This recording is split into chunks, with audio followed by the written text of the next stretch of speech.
How would you describe, in a nutshell, what you went through?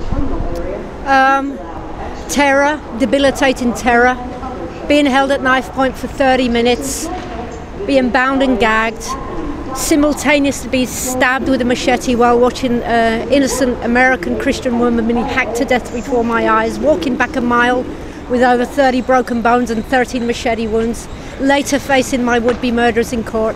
I think I've been through extensive trauma. People would imagine that you would be on a crusade against the culture which motivated this attack.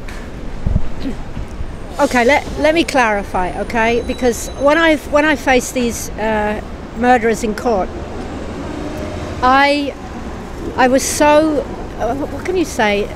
They were so banal, you know, they were smirking and yawning, and the rage inside me, you know, but I told myself I don't want to become like them. But what do I want to clarify? I do not forgive people who have no remorse and who would do the same thing again if they're let out. But that does not mean that I hold with contempt or hate every Arab or Muslim. That's simply not true. It was an Arab-Israeli surgeon who saved my life.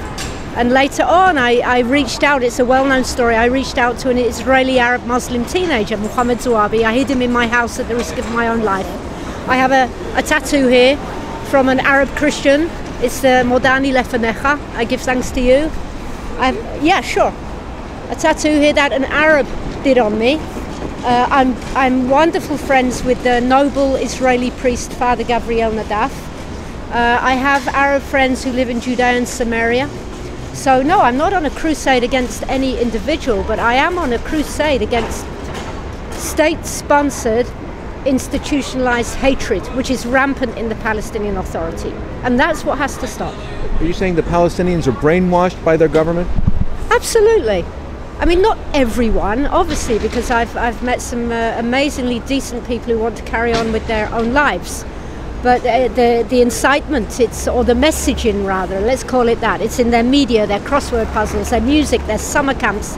It's in every fabric of their society. And also by a reward system of rewarding murderers with a prison salary. Is that money coming from the West, Europe and North America? It's coming, yes, it's coming from the United States, from your taxpayers' money. It's coming from the European Union. But thank God, the last few weeks, there was some success in a campaign where the British government decided to suspend funding to the Palestinian Authority. So that's what I want to do this year. I want to make sure that the good, great American public do the same, because that's the only way we're going to make our region a better place. Do you feel an aversion now to staying in Israel? Do you feel it's unsafe for you there? Let me illustrate. And I hope I don't offend anybody. Is Israel unsafe? I've just been on a speaking tour here in the United States, and I sat outside my hotel one day, and there was a fast food restaurant that shall remain anonymous. And this really large man sits next to me, and he has a choco pie, a double cheeseburger, a milkshake, and I tell him I'm from Israel, and with a mouthful of poison, he asked me if Israel is unsafe. Get the point? It's like, you know, how can it be unsafe? If you're talking about Islamic terrorism affects every single society. It's affecting Europe. It's affecting the United States. There was a terror attack here in 2012. Yeah, one gunman. 2002, 2 people were killed, shot. No, they weren't killed. They were murdered by an Islamic gunman who shot them dead at the El Al desk. Islamic terrorism is rampant, and we need to have the courage not to be politically correct and work towards a just solution, which means stopping the funding of terrorism. Whether it be the Palestinian Authority, whether it be Iran, you know, the options are endless. What cause will you be pursuing now that you're going back? I'm going to carry on trying to stop this funding of terrorism, the funding of the Palestinian Authority, and also I'm going back to participate in a conference by an organisation called Im Tirzu.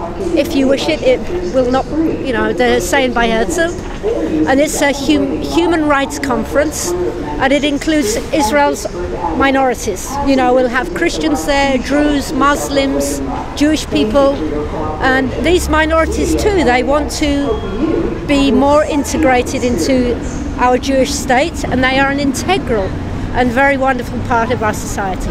So that's what I'm going to do. Watch out for Im Tirzu.